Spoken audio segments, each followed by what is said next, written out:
Hi, my name is Linda Mosley, and today I'm going to talk about the case Conceptualization number 3 case, which involves a 5th grader named Jessica. She has periodically, over the last 3 years, worked with her school counselor, Ann. Her dad is her primary caretaker, and she lives with him. In the past, Jessica has some disciplinary actions from her teachers and administrators because of her attitude and defiant behavior. Background information: Jessica was crying and saying she wanted the secretary, a friend of the family, to call her neighbor to come pick her up. Jessica revealed to the counselor Ann that her dad had gone crazy the night before and he was in the hospital. During the counseling session, Jessica told the counselor more detailed information and stated when she returned from school, there were fire trucks and police cars at her house. Her father had locked himself up in the house and refused to let anyone in, even her. The police had to break down the door, and her father had been taken a combination of drugs and alcohol and was rushed to the emergency room. Jessica was told that her father would have to spend the rest of the week in a rehabilitation center.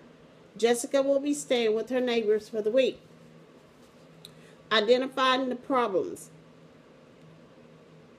In the case Conceptualization of Jessica, several problems are related to her unfortunate situation involving her home life and school environment. First, her father is in a rehabilitation center. She has to live with her neighbor, and she cannot get her belongings from her house. Secondly, Jessica has not completed her homework because of the situation pertaining to her father last night. She was not able to retrieve any of her school materials from her house. Her bad night has now affected her school day because of the confrontations that she is having with several of her teachers concerning her slack of preparation. Instead of telling the teachers what happened, she decided to tell them that the homework was stupid and she refused to complete it. Jessica stormed out of the classroom shouting obscenities when her teacher said it was her responsibility to come prepared with her book and notebook. The teacher wrote a disciplinary referral on her and sent her to the office. Thirdly, the counselor asked Jessica for her consent so that she could intervene and plan and explain to the teachers and principals that Jessica would not have her proper materials for the rest of the week because of the circumstances out of her control. Jessica refused, stating that she did not want Ann to even mention her name to them. She was very upset. And even though she had confided in the secretary, she was embarrassed by her family situation, and Jessica felt that the teachers did not bother to ask her why she was not prepared. Applying ACA Code of Ethics. Several of the ACA Code of Ethics would apply to this case of Jessica's. The ACA Section B deals with confidentiality and privacy. The ACA states counselors inspired to earn the trust of clients by creating an ongoing partnership, establishing and upholding appropriate boundaries, and maintain confidentiality.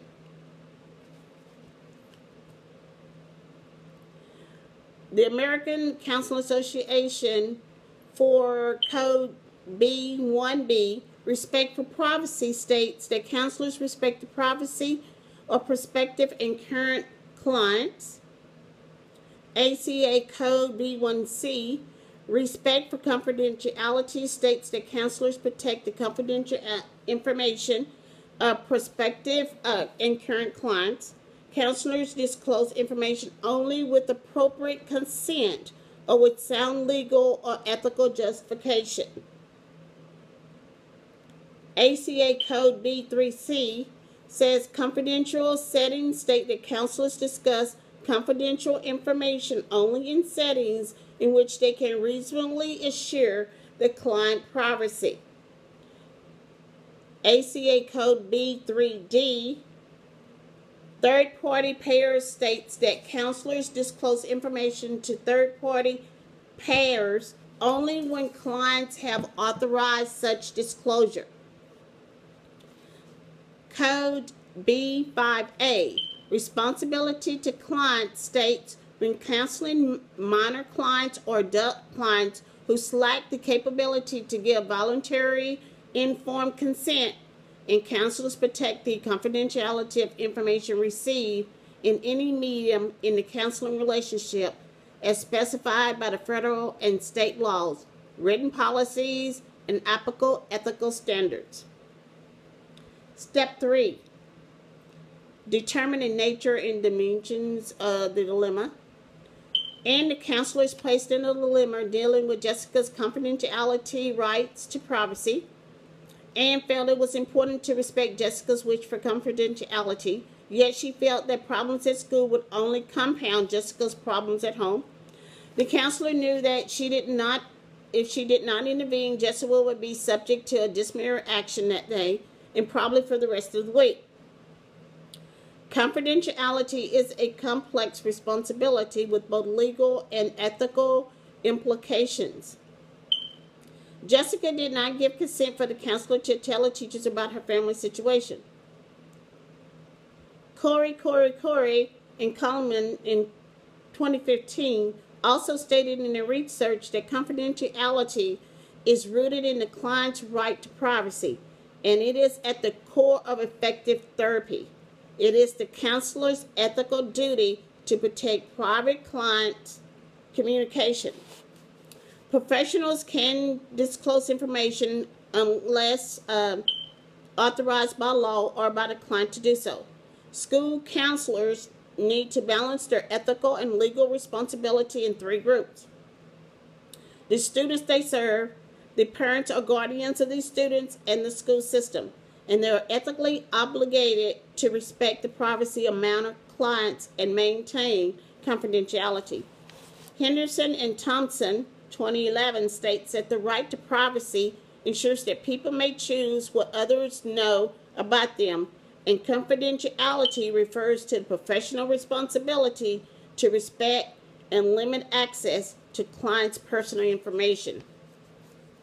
Step 4. Generated potential course of action.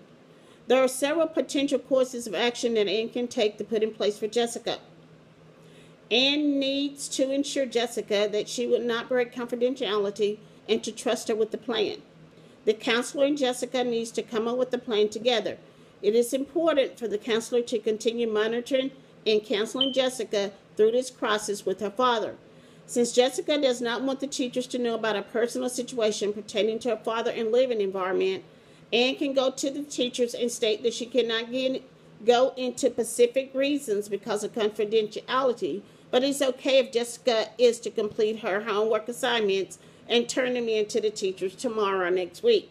She can also inform the principal that there are certain situations that are inhibiting Jessica from completing her assignments and to not discipline her because of this incident without going into details. The counselor can try to talk to Jessica tomorrow after she has time to calm down, and maybe Jessica will give Anne consent to talk to her teachers. As the last resort, the counselor can try to get consent from her father to inform the teacher and the principal. Step 5. Potential consequences of all actions. Choose a course of action. The best course of action will be for the counselor to continue counseling Jessica with this crisis pertaining to her father. The counselor needs to make sure that Jessica is safe with her neighbors and to make sure that her basic needs of survival are being met. In the meantime, it is important that the counselor continue to build a trusting relationship with Jessica and maintain confidentiality by doing what Jessica has stated. The counselor can have a conference with the teachers and principals without disclosing confidential information. After Jessica has had the opportunity to calm down, she will probably give the counselor consent.